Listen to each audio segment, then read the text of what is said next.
हिंदू धर्म में समय समय पर भगवान विष्णु ने विभिन्न युगों में संसार की रक्षा के लिए विभिन्न अवतार लिए हैं। इनमें से 10 प्रमुख अवतारों को दशावतार कहा जाता है, जिनमें से 9 अवतार पहले ही हो चुके हैं। माना जाता है कि कलयुग के अंत में भगवान विष्णु का 10वां अवतार कल्कि के रूप में होगा। कल्कि अवतार की कथा का वर्णन पुराणों में मिलता है, विशेष रूप से भागवत पुराण और विष्णु पुराण में। कल्कि अवतार को इस संसार में अधर्म और अनीति का नाश करने के लिए प्रकट होना है। जब अधर्म और पाप अपनी चरम सीमा पर पहुंच जाएंगे, तब भगवान विष्णु कल्कि के रूप में अवतरित होंगे।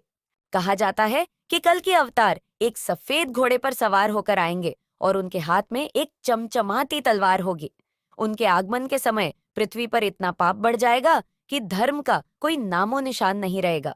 लोगों के बीच सत्य, न्याय और नैतिकता का महत्व समाप्त हो जाएगा और चारों ओर अराजकता और पाप का साम्राज्य होगा। इसी समय भगवान कल्कि प्रकट होकर उन सभी दुष्टों का नाश करेंगे जिन्होंने धर्म का रास्ता छोड़ दिया है। कल्कि अवतार का उद्देश्य केवल पापियों का विनाश नहीं है, बल्कि धर्म की पुनर्स्थापना भी है। उनके द्वारा किए गए अधर्म के विनाश के बाद वे एक नए युग का प्रारंभ करेंगे, जिसे सत्य युग कहा जाता है। इस युग में धर्म, सत्य और न्याय का राज होगा। लोग पुनः धर्म के मार्ग पर चलेंगे और समाज में शांति और सद्भावना का माहौल होगा। कल्कि अवतार के जन्म के बारे में कहा जाता है कि वे शंभल नामक गांव में ब्राह्मण परिवार में जन्म लेंगे। उनके पिता का नाम विष्णुयश और माता का नाम सुमति होगा। कल्कि के जन्म के समय से ही उनकी शक्ति और दिव्यता का संकेत मिल जाएगा। उनके युवा होते ही वे अपनी तलवार उठाकर अधर्म और अन्याय के खिलाफ युद्ध करेंगे। कल्कि अवतार की कथा में यह भी कहा गया है कि वे महर्षि परशुराम से युद्ध और शस्त्र विद्या की शिक्षा प्राप्त करेंगे। परशुराम, जो स्वयं विष्णु के एक अवतार हैं, कल्कि को युद्ध की सभी तकनीकें सिखाएंगे और उन्हें इस योग्य बनाएंगे कि वे पृथ्वी से पाप और अन्याय का नाश कर सकें।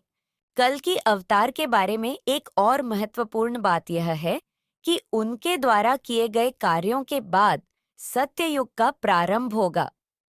यह समय सत्य, धर्म और न्याय का होगा। समाज में एक बार फिर से वैदिक संस्कारों का पालन होगा और लोग सदाचार और नैतिकता के मार्ग पर चलेंगे।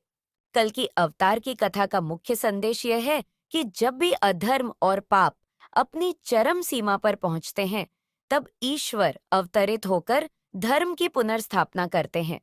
कल्कि अवतार का इंतजार करते हुए लोगों को यह याद रखना चाहिए कि धर्म के मार्ग पर चलना और सत्य का पालन करना ही जीवन का सही मार्ग है।